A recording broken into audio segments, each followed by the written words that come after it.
Good morning, good afternoon, good evening, wherever you are. My name is Rod Hember. I'm Janice. And this is Quick Study Television, a television program brought to you by the Bible, the world's best-selling book. One of the people to help us put this program together is Corey. Corey, what are you talking about today? Today we are looking at the book of Daniel. So we're going to be focusing in on Daniel's profession in both ancient Babylon and Persia. Excellent. Very good. I look forward to that, Corey. Now, you studied today. What did you put together? Today we're going to talk about the angel Gabriel from Daniel chapter 8. Very good. Angels are showing up in Daniel's visions, are very exciting. And speaking of Daniel's visions, there are empires showing up. In fact, I'm going to teach on this later on. God showed through the Roman Empire, the Romans, that man was in rebellion. Now, that's interesting because mankind has been in rebellion, but it's sort of been back and forth. But this is a time when man is in rebellion. We'll talk about that and much more when we continue. So right now, get ready because we're going along and we're going to learn the Bible.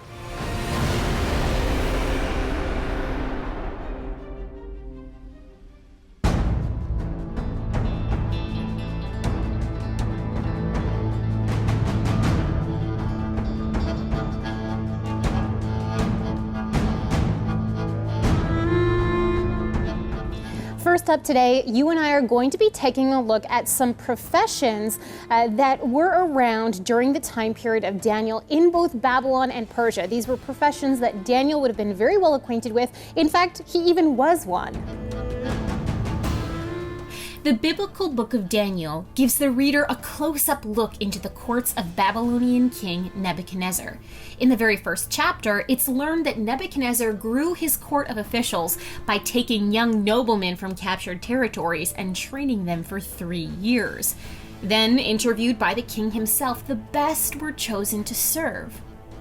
The book of Daniel describes the roles of its heroes, Daniel, Hananiah, Mishael, and Azariah, as counselors in matters of wisdom and understanding, and then compares them to Nebuchadnezzar's other trained diviner priests and mediums. While these official government roles may seem strange to us today, in the ancient world they took dreams, omens, and natural events very seriously. The title diviner priest comes from a root word meaning to engrave, and most likely refers to those men who would record events on clay tablets. Many cuneiform tablets have been found that comprise what we call encyclopedias on omen and dream interpretation. Omens were unusual signs. A diviner priest's role was to watch for signs in nature, unusual births, star patterns, movements of animals, weather patterns, and then write them down and connect them to events that were going on in the country. Depending on events that happened directly after an omen or sign, the omen would then become a sign of something bad to come or something good to come. These encyclopedias give us a glimpse into the type of education that Daniel would have went through: the history of Babylon, languages and religion of Babylon, and omen, dream, and spiritual interpretations. The title of medium, recorded in the book of Daniel, refers to a group of men in ancient Babylon who were trained in using spells and incantations to communicate with the spiritual world. In Daniel chapter 2, sorcerers and Chaldeans are added to the list. The Chaldeans were actually an ethnic group of people from southern Babylon, and here describe a distinct group of men in the government. Sorcerer comes from a Babylonian word that literally means witchcraft. So as we know from studying and reading through the ancient book of Daniel, Daniel not only survived a switching of two major world powers, Babylon being taken over by Persia, but his profession as well lasted from Babylon to Persia, which would not have been the case with the whole original court of Nebuchadnezzar passed down until the time of Belshazzar, when Persia was actually coming against Babylon and took over Babylon in one night, famously from the Bible and history as well, historical records, without a fight. Cyrus and his army marched into Babylon and took over at the night of a festival. And we learn that from Greek records as well as through archaeology and the Bible. So these events in Daniel are really well attested to historically. Now, a little bit later on in the program, we're going to continue to focus in on Daniel and these kings, because he lived lived through, he would have had quite a unique perspective. He lived through the time period of Babylon and the time period of the Persian king. So he would have seen many, many kings take the throne of these empires, and he would have seen their different policies enacted. In fact, we know that Daniel lived until he was at least 85 years old, which is quite something for this time period in history, when lifespans are demonstrably shorter in history.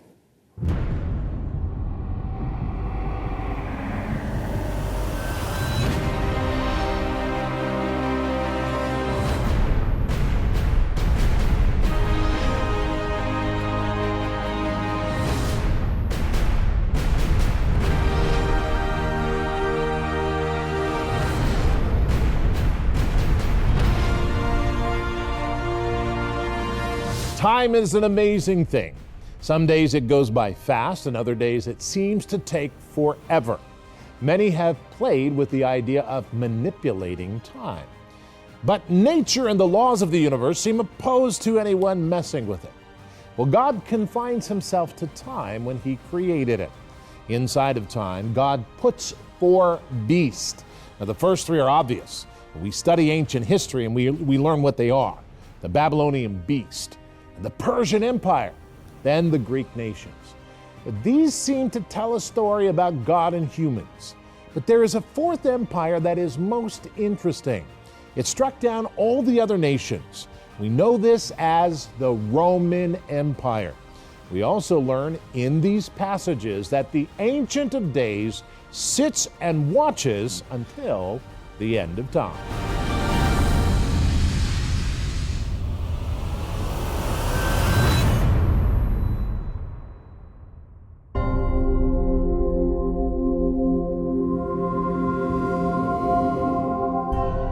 Daniel 7, verses 1 through 12.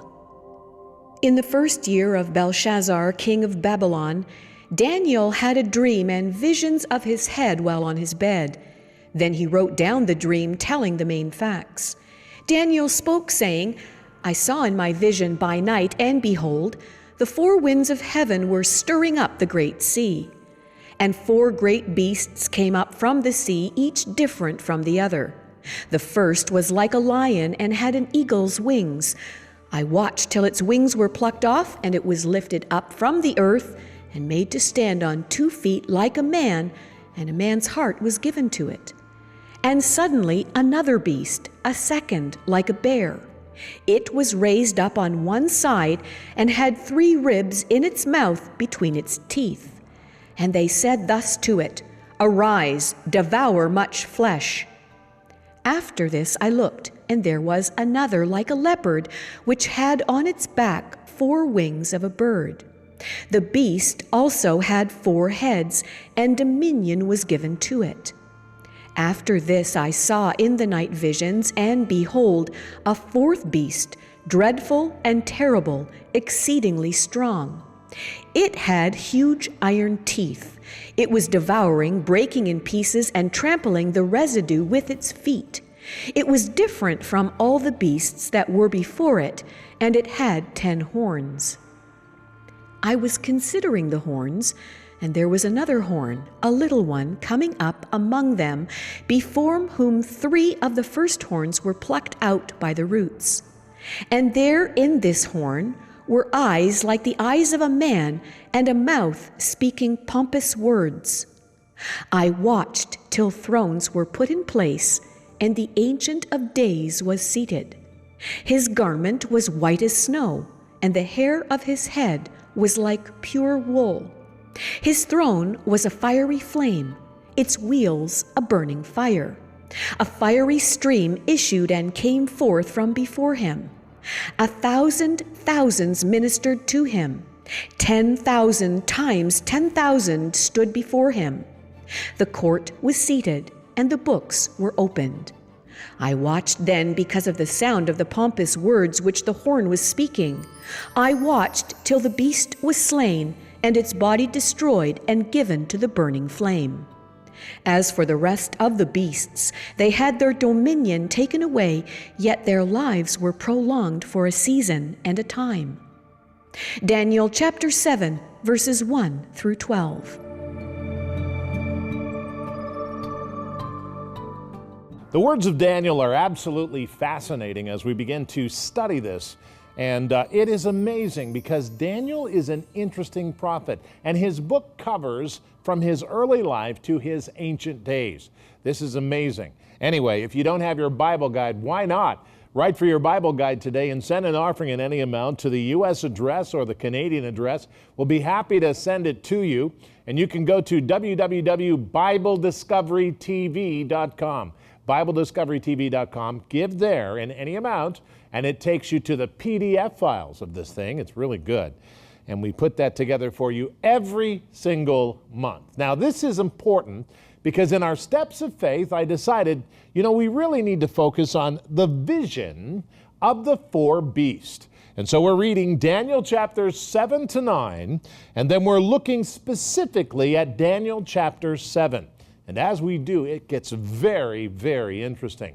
So moving into this, we're going to get into the scripture, and the scripture tells us in Daniel 7, verses 1 to 6, in the first year of Belshazzar, the king of Babylon, Daniel had a dream, visions of his head while on his bed. And then he wrote down the dream, telling the main facts. Daniel spoke, saying, I saw in my vision by night, and behold, the four wings of heaven were stirring up the great sea. And the four great beasts came up from the sea, each different from the other. And the first was like a lion, and it had eagle's wings. And I watched till its wings were plucked off, and it was lifted up from the earth and made to stand on 2 feet like a man. And a man's heart was given to it. And suddenly another beast, a second, like a bear. It was raised up on one side and had 3 ribs in its mouth between its teeth. And they said thus to it, Arise and devour much flesh. And after I looked, there was another beast, like the leopard, which had on its back 4 wings of a bird. And the beast also had 4 heads, and the dominion was given to it. Now, this is absolutely stunning. It's amazing. You see, God spoke through the empires. History is not just a period of time to be studied. No. It is to be looked at carefully in conjunction with the Bible. Many historians look at history, and they never look at the Bible, and they miss a great deal of history. And as we look at it, we begin to understand a couple of things. First of all, we realize that the Roman Empire never really died. It slowly faded away, and it's on its way back. All you have to do is look at Washington, D.C., and you can see the Roman Empire. You can see it in many places around the world. Very interesting. We continue on in Daniel chapter 7, verse 7. It says, After this I saw the night visions, and behold, a 4th beast, dreadful and terrible, exceedingly strong. It had a huge iron teeth, and it was devouring, breaking in pieces and trampling the residue with its feet. It was different from all the other beasts that were before it, and it had 10 horns. I was considering the horns, and there was another horn, a little one, coming up among them, before whom 3 of the first horns were plucked out by the roots. And there in this horn were eyes like the eyes of a man, and a mouth speaking pompous words. This is fascinating. God showed through the Roman Empire, that's what this is, that there would be a rebellion of mankind. We must never rebel, always submit to Jesus Christ. Now, I know there are people here who are all studied up and they're thinking, well, this little guy, the horn that came up and plucked the 3 out, that's the Antichrist. That's true. But it's interesting to note how this happens and what God is saying. Man will rebel. Yes, he will. In fact, we've seen some of that rebellion begin in the situations today, in the circumstances of all the nations, the United States, Canada, and Australia, and South Africa, and the UK, all the rest of it. Very interesting. We go on to the last passage. It says, I watched till thrones were put in place, and the Ancient of Days was seated. His garment was white as snow, and the hair of his head was like pure wool. His throne was a fiery flame, and the wheels burning like fire. A fire stream issued and came forth from before him. 1,000 thousands ministered to him. 10,000 times 10,000 stood before him. And the court was seated, and the books were opened. And I watched then, because the sound of the pompous words which the horn was speaking. I watched till the beast was slain, and its body destroyed, and given to the burning flame. As for the rest of the beasts, they had their dominion taken away. Yet their lives were prolonged for a season of time. Which brings me to the last point as we talk about this. God defeated those who rebelled against him. They were destroyed and cast in the fire. We must understand that tens of thousands were destroyed by God during this time. Now, this is fascinating. Here we have Daniel, and Daniel is given these visions. And as we look at these visions, we begin to ask the question, God, you're not really telling or keeping any secrets from anybody. The only thing that you're keeping secret is when you're actually going to come. That is to come and restore the church. Now that's fascinating because Jesus Christ is planning on Revelation 19. We'll read about this when we get to it. He's planning on coming and judging the nations. Now we don't know exactly the time. God knows all the times, but we don't know exactly the time. But I can tell you that this time, right now in history, where we're at this moment, in this day and in this particular year, we are looking at a time when no one travels slowly. Everyone by airplane or by train, everyone travels fast. And we see science rising up. And that brings us to Daniel chapter 12, verse 4. Lock up the book until men travel fast and science emerges.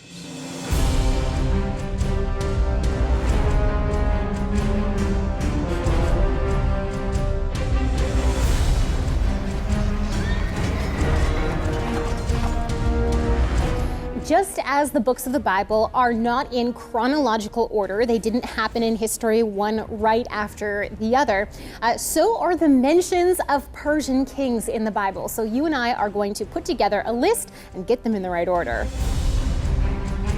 The time period of Persian dominance in the Bible ranges from King Cyrus the Great, who united the Persian Empire and conquered Babylon, to Artaxerxes I, 4 kings later during the lives of biblical figures Ezra and Nehemiah. The Bible's history covers these 5 Persian kings from the point of view of the exiles. Cyrus the Great was prophesied by Isaiah and Jeremiah as a rescuer of the people of God, which ancient records and findings in archaeology have upheld as truth. Cyrus pushed the Persian Empire to the borders of Greece in the northwest to the Indus River in the east. He instituted the first documented system of governing that allowed freedom and support of the religions of conquered people. There were benefits to living under the rule of this new king, yet very swift punishments for the smallest act of rebellion. The next king of Persia was Cambyses II, Cyrus's son. He is not mentioned in the Bible and only ruled for 8 years before his sudden death. His main course of action was to spread the empire by conquering Egypt. Cambyses' replacement as king was a member of the royal family, Darius. Darius reigned for 36 years, and one of his decrees is recorded in the Bible. Noteworthy in his reign are his reorganization of the empire into provinces, his inventive monetary system, building projects, and his specialization of the Persian army. Darius then began the famous Greek-Persian Wars.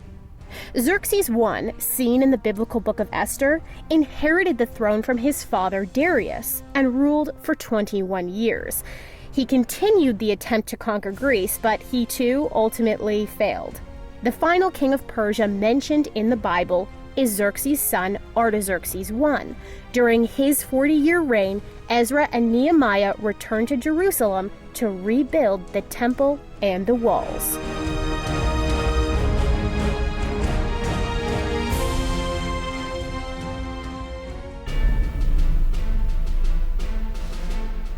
One of the most challenging and interesting Old Testament books is that of the prophet Daniel.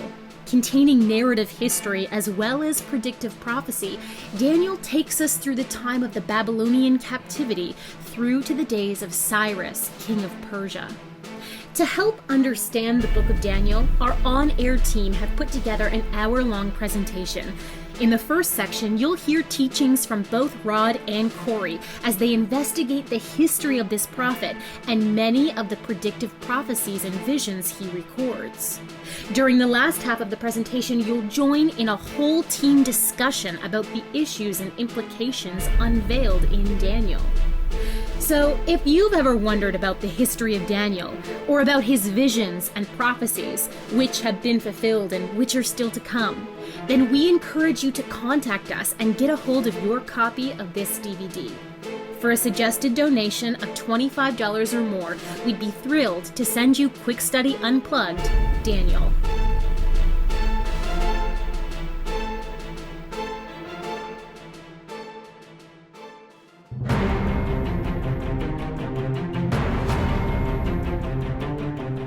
Thank you for staying with us and being a part of the program. Very glad that you are a part of the program. And Janice is here, but before we get to her, I need to tell you that next time on the Quick Study television program, I'm going to be talking about the following items. Suddenly, by the river, the vision came to Daniel. Now, what vision are we talking about? Well, that's the important part, is his messages now turn into visions rather than stories. And that's very interesting about the end of time. We'll talk about that next time on Quick Study Television. What did you study today? Well, we're in the book of Daniel, chapter 8, and Daniel has a vision of a ram and a goat.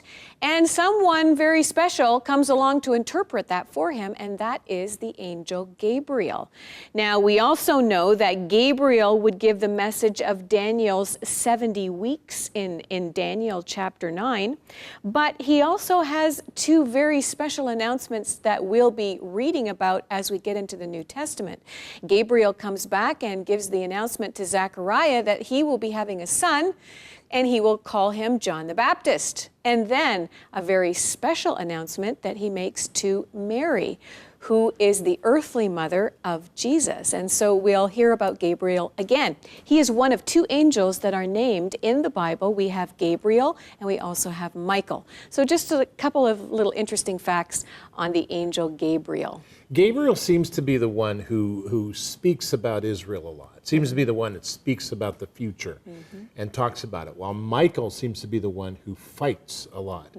Michael in Revelation chapter 12 is the one who cast Satan and the fallen angels from heaven and says there's no more space here.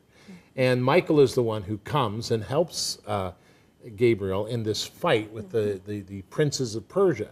So it's really interesting. I don't know, who knows what type of angels are doing what, but we know from those two. The third angel mentioned is Lucifer, and he's mentioned, of course, and there's only three angels mentioned.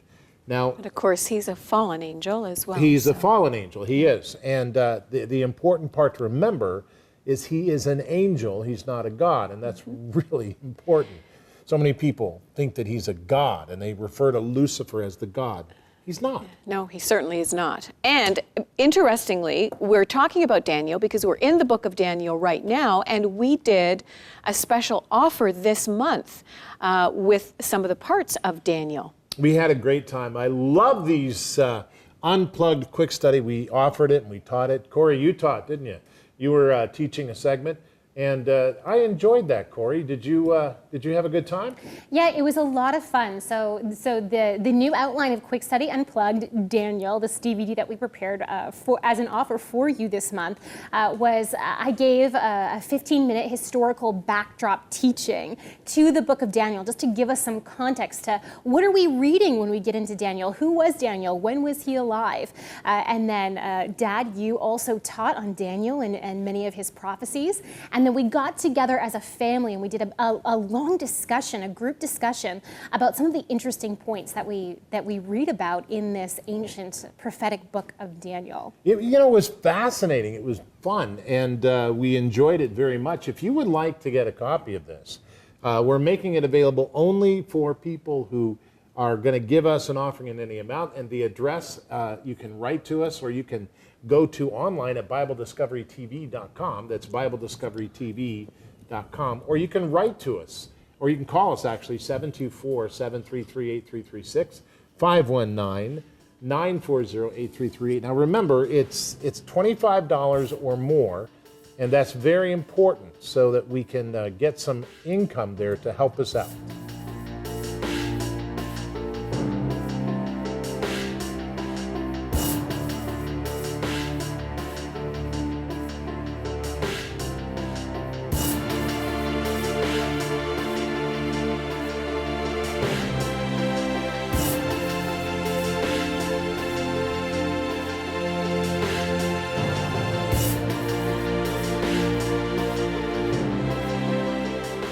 It is important to understand the time which we live.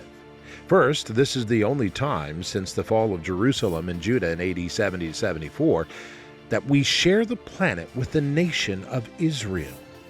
This is a unique time because technology has advanced tremendously. We have things we've never had before. A second reason this is a unique time is because of the threats of terrorism. We have never experienced such violent times of bombings and fightings as we do now. This is the end of time.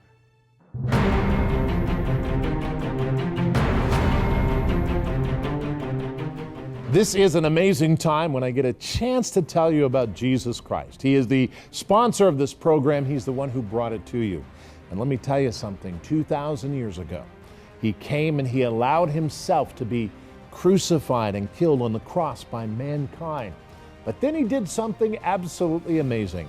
Without anyone's help, He rose in the physical. And that's important because He went to God. And then He says, "Come to me, all you who labor and are heavy laden, I will give you rest." Come to Jesus.